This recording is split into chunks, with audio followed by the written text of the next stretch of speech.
সম্প্রতি সামাজিক যোগাযোগ মাধ্যমে মুসলিম সম্প্রদায়কে কেন্দ্র করে যেসব অভিযোগ ও ঘৃণা প্রচার করা হচ্ছে তা নিয়ে উদ্বেগ প্রকাশ করেছেন নগর উন্নয়ন মন্ত্রী ফিরহাদ হাকিম। তিনি বলেছেন, ইন্দিরা গান্ধীও মারা যাননি মুসলমানের হাতে, মহাত্মা গান্ধীও মারা যাননি। যারা যারা এখনো পর্যন্ত রাজনেতা খুন হয়েছেন তারা মুসলমানের হাতেই খুন হননি, কিন্তু একটা পারসেপশন তৈরি করা হচ্ছে যে মুসলিম মানেই টেরোরিস্ট। তিনি স্পষ্ট করে বলেছেন, মুসলিম মানেই সন্ত্রাসী। এ ধরনের ভুল ধারণা সম্পূর্ণ ভিত্তিহীন এবং সমাজকে বিভ্রান্ত করার চক্রান্ত।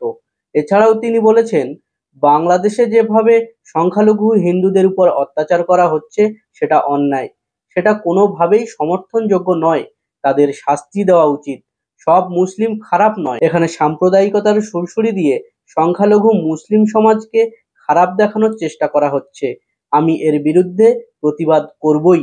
কি বলেছেন মন্ত্রী ফিরহাদ হাকিম, চলুন শুনে নেওয়া যাক।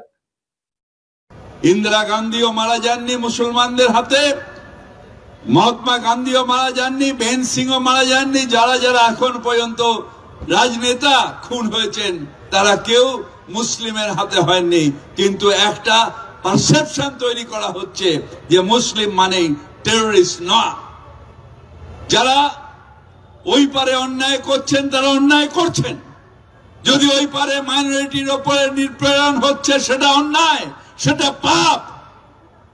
কিন্তু তার জন্য আমার সেন্ট্রাল গভর্নমেন্ট আছে, তার জন্য সেন্ট্রাল নীতি আছে। রাজ্য সরকারের এটা কথা বলেও না, আর কথা বলা উচিত না। আমাদের মুখ্যমন্ত্রী বলেছেন এই ব্যাপারে বিদেশ নীতি যেটা হবে সেই বিদেশ নীতি, সেন্ট্রালের যে নীতি সেই নীতি আমাদের সকলকে মেনে চলতে হবে, তার কারণ আমরা ভারতীয়। এখন ভারতবর্ষের যে সরকার, সেই সরকারের উচিত সেই দেশে যারা মাইনরিটি তাদের যদি অধিকার নষ্ট হয়, তাদের উপর অত্যাচার হয়, তাদের উপর নিপীড়ন হয়, তাহলে দৌড়ে গিয়ে তাকে বাঁচানোর দরকার আমাদের দেশের কেন্দ্রীয় সরকার। তার তার তার দায়িত্ব পড়েছে, তার উচিত এটা করা।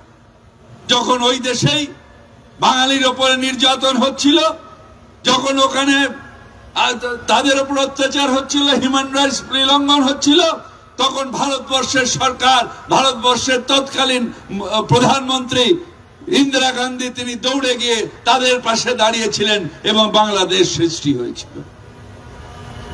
আজও যেখানে যেখানে সেই সময় ছিল যখন ভারত সরকার, ভারতবর্ষের এটা নীতি ছিল যে যেখানে যেখানে অন্যায় হবে তার পাশে গিয়ে দাঁড়ানোর, এবং ভারতবর্ষের তখনকার তৎকালীন সরকার নেলসন ম্যান্ডেলার পাশে গিয়ে দাঁড়িয়েছিলেন, ইয়াসের আরাফাতের পাশে গিয়ে দাঁড়িয়েছিলেন, মুজিবুর রহমানের পাশে গিয়ে দাঁড়িয়েছিলেন। ধর্ম তোমার, ধর্ম আমার, উৎসব সবার।